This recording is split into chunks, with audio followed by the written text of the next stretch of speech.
Hi guys, welcome back with me again in this channel. On today's tutorial, I'm going to show you how you can change your profile picture on Netflix.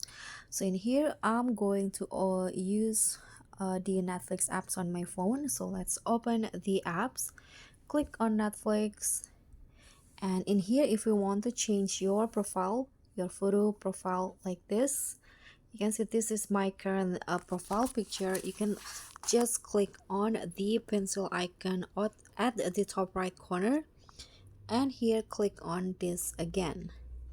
Then you can just click on the pencil icon to change the profile picture. But how if you already open or on the Netflix homepage? So let's go back.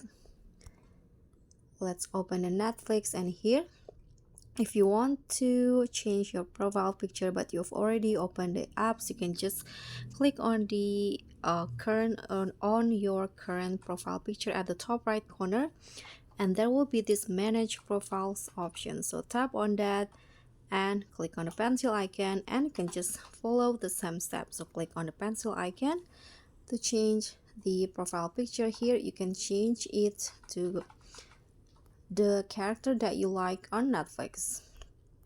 So for example, I'm going to change it into okay, this one on the Wednesday series. Click on that, and you can just go back again, and just like that the profile pictures has been changed. So that's all from me. Thank you so much for watching. Don't forget to like, comment, and subscribe. Also click on the thanks. Bye.